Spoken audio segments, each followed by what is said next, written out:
సనాతన ధర్మం మీద, హిందూ ధర్మం మీద కృష్ణమాదిగ గారు చేసిన వ్యాఖ్యల్ని యావత్ బ్రాహ్మణ సమాజం తీవ్రంగా ఖండిస్తూ, వారికి అవగాహన లేని విషయాలు కొన్ని వారికి మీడియా సమావేశం ద్వారా చెప్పదలుచుకున్నాం. వారు త్రేతాయుగం నాటి చర్చ తీసుకురావటం జరిగింది. రాముడు రావణాసురుడితో యుద్ధం చేసినప్పుడు వానరులు సాయం చేశారు, వానరులు అడవిలో ఉంటారు కాబట్టి వారు ఆదివాసులని. అసలు త్రేతాయుగంలో కుల వ్యవస్థ అనేదే లేదు. ఇది వారు తెలుసుకోవాల్సిన ఆవశ్యకత ఎంతో ఉంది. అదేవిధంగా జామవంతుడు కుమార్తెని కృష్ణుడు చేసుకున్నాడు కాబట్టి పెళ్ళి, కృష్ణుడు మా బావగారు అవుతారన్నాడు. కృష్ణుడు ఒకటే మాట అన్నాడు, దేవతలు మంత్రం ఆధీనంలో ఉంటుంది, మంత్రం బ్రాహ్మణ ఆధీనంలో ఉంటుంది అని చెప్పి బ్రాహ్మణ కాళ్ళు గడిగి నీళ్లు చల్లుకున్న వ్యక్తి శ్రీకృష్ణుడు. అటువంటి గౌరవం దేవతలు బ్రాహ్మణులకు ఇచ్చారు. ఇది కూడా మీరు తెలుసుకోవాల్సిన అవసరం ఉంది. ఇంకొక విషయం, ముఖ్య విషయం నాకు అర్థం కానిది ఏంటంటే, చాలా వివక్షకి గురైన మాదిగ సామాజిక వర్గాల్లో మీరు ఎంఆర్పిఎస్ ద్వారా పోరాటం చేసి మాదిగల గురించి మీ జీవితం అంతా ఉద్యమాలు చేసి, మీ ఉద్యమంలో మీరు చేసే ఉద్యమాల్లో మీరు మా దగ్గరకు వచ్చి మేము మీకు ఆర్థిక సహాయం చేసిన విషయం మర్చిపోయారా అనేది ఒకసారి మిమ్మల్ని మీకు గుర్తు చేస్తున్నాను. అదేవిధంగా మొన్న 1,00,000 డప్పులను పెట్టారు మీరు ఒక ప్రోగ్రాము, దానికి కూడా డప్పులు తీసుకొచ్చి ఇదే ప్రెస్ క్లబ్లో ఇచ్చింది కూడా మా బ్రాహ్మణ ప్రముఖులే. మీకు ఇవన్నీ కూడా మర్చిపోయి బ్రాహ్మణుల మీద దేశ ఇచ్చి మాట్లాడటం మంచిది కాదని మా సలహా. అదేవిధంగా బ్రాహ్మణ సమాజం కూడా 90% ఫైనాన్షియల్గా చాలా ఆర్థికంగా వెనకబడి ఉన్నది. ఇప్పుడు మీరెట్లయితే వెనకబడి ఉన్నారో బ్రాహ్మణ సమాజం కూడా వెనకబడి ఉంది. మనం కలిసి ఆర్థిక పరిస్థితులు బాగున్న వర్గాలతో మనం కలిసి పోట్లాడదామా, లేకపోతే మనం అనుకొని విడిపోదామా? ఇది ఒకసారి మీరు ఆలోచించాలి. ఎందుకంటే బ్రాహ్మణులు జ్ఞానం, ధర్మం, త్యాగం, సేవ, ఈ 4 విషయాల మీదే బ్రాహ్మణ్యం నడుస్తూ ఉంటుంది. వేల ఎకరాలు, వేలాది కోట్లు మొత్తం పోగొట్టుకొని సమాజం కోసం త్యాగం చేసి సేవ చేసి బ్రాహ్మణులు ఉన్నారనే పరిస్థితి మీరు తెలుసుకోవాల్సిన అవసరం ఉంది. ఇప్పుడు మీరు మాట్లాడిన దాన్ని బట్టి మొన్న సనాతన ధర్మం మీద, హైందవ ధర్మం మీద వ్యతిరేకంగా మాట్లాడినట్టే. రాజ్యాంగాన్ని మారుస్తామంటే రాజ్యాంగేతర శక్తి మీరు రాజ్యాంగాన్ని మారుస్తా అన్నారు. అర్చకులకి పూజ చేయటం పేటెంట్ అన్నారు. పేటెంట్ అని మేము ఎప్పుడు అనలే. కానీ ఇప్పుడు బ్రాహ్మణ సమాజంలో, బ్రాహ్మణ్యంలో మేము పేటెంట్ రైట్ కావాలి, మాకు అర్చకత్వం కులవృత్తిగా చెయ్యాలి అని చెప్పేసి మేమందరం డిమాండ్ చేసే పరిస్థితిని మీరు క్రియేట్ చేస్తున్నారు.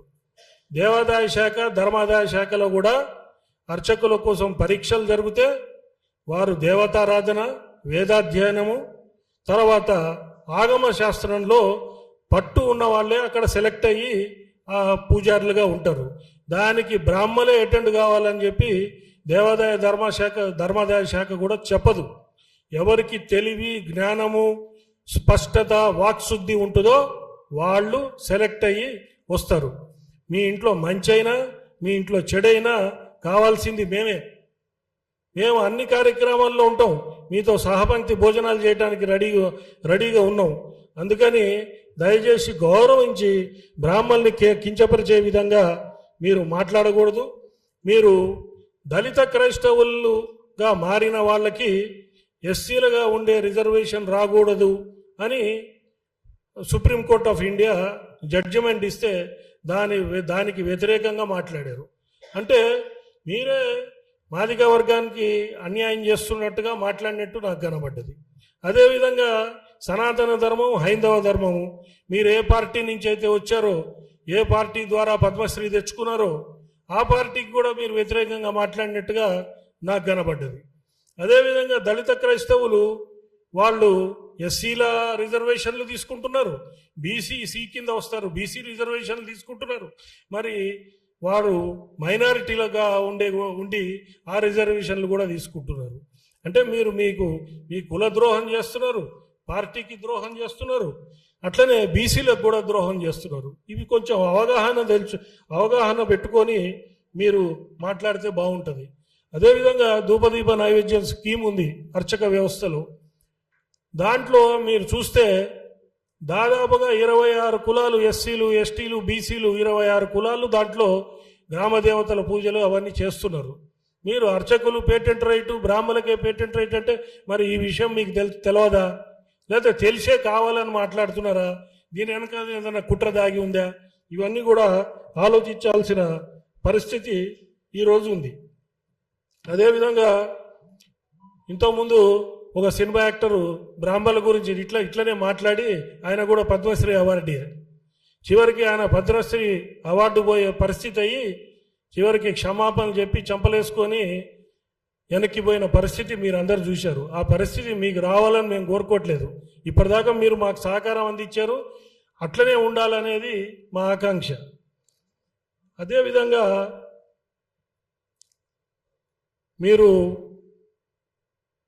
పద్మశ్రీ అవార్డుగా మీరు ఉన్నప్పుడు రాజ్యాంగ వ్యతిరేకంగా మాట్లాడడం తగదు.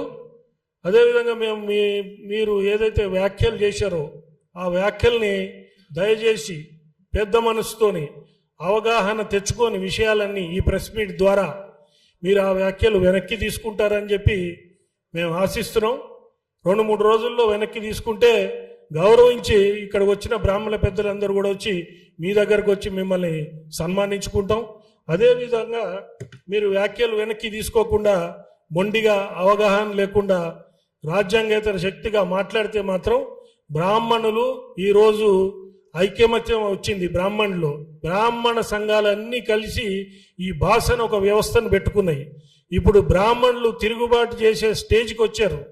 దయచేసి నిరసన కార్యక్రమాలు ప్రజాస్వామ్యయుతంగా మేము చేయటానికి రెడీగా ఉన్నాం.